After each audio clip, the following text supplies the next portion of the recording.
كام يوم وتحديدا قبل افتتاح المتحف المصري الكبير كان في جولة مهمة جدا لوزير الطيران المدني الدكتور سامح الحفني في مطار سفنكس الدولي، وده علشان يتفقدوا استعدادات استقبال الضيوف اللي حضروا حفل الافتتاح والتجهيزات النهائية لاستقبال زوار المتحف المصري الكبير. خلال الجولة وزارة الطيران المدني أعلنت عن طرح خدمة جديدة للمسافرين في المطارات تحت اسم اسأل مريم، وكل الناس استغربت ايه هي حكاية اسأل مريم دي، والخدمة دي هدفها ايه، واشمعنى مريم بالذات وليه ما تكونش اي اسم تاني. السؤال ده جاوب عليه المهندس ايمن عرب رئيس الشركه المصريه للمطارات، واللي قال ان دي خدمه الشركه اطلقتها بالتعاون مع شركه اورنج مصر، واللي بتشمل اطلاق اول مساعد افتراضي تفاعلي مدعوم بتقنيات الذكاء الاصطناعي في المطارات المصريه، وده كان جزء من ضمن مشروع متكامل لتحديث تجربه المسافرين وتعزيز الخدمات الرقميه بالمطارات. المهندس ايمن عرب اتكلم كمان عن الخدمه وقال ان هي هتتقدم للمسافرين من خلال اجهزه تفاعليه ذكيه حديثه هتكون موزعه جوه المطارات، وكمان هتمكن المسافرين والزوار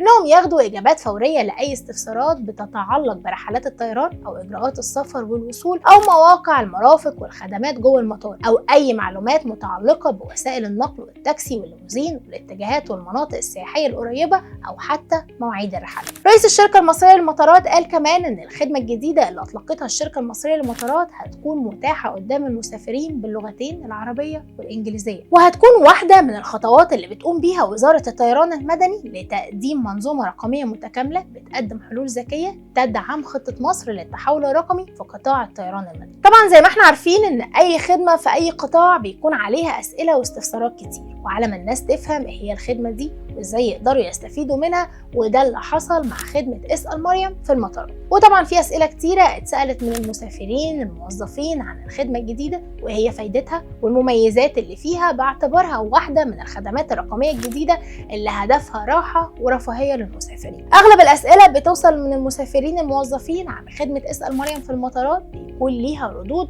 خصوصا ان هي بتتعلق بالخدمه، الا سؤال واحد بس محدش راضي او عارف يجاوب، وهو مين هي مريم اللي الدوله خلدت اسمها على اول خدمه رقميه في المطارات كلها، واشمعنى اصلا مريم بالذات، وليه ما يكونش اي اسم وطني بيخلد ذكرى او اي حاجه في البلد. السؤال الصعب ده مصادرنا في جو ايجيبيا جاوبت عليه وقالت ان المهندس ايمن عرب حب يخلد اسم بنته اللي اسمها مريم على اول خدمه رقميه في تاريخ المطارات كلها، وعلشان كده اطلق على الخدمه الجديده اسم مريم. المصادر كملت كلامها وقالت ان وزير الطيران المدني الدكتور سامح الحفني ما يعرفش السر الحقيقي ورا الاسم الجديد للخدمه الرقميه، خصوصا ان رئيس الشركه المصريه للمطارات ليه جولات في قطاع الطيران المدني، ده غير عدد السفريات الكتيره اللي بيقوم بيها واللي وصلت حتى الان لاكتر من 40 سفريه محدش يعرف ايه سببها ولا الهدف منها ولا حتى ايه اللي وراها. الخدمه الجديده عملت جدل كبير على مواقع التواصل الاجتماعي، وطبعا كان في تعليقات سلبيه كتير عنها، بس اغلب التعليقات كانت بتدور عن حاجه واحده بس، وهي ان الخدمه الجديده ما يكونش وراها عباره كل سنه وانت طيب يا باشا زي ما بيحصل في كل مطارات، وبيكون الهدف منها لم بقشيش. بس لحد دلوقتي ما حدش عارف اي حاجه عن الخدمه الجديده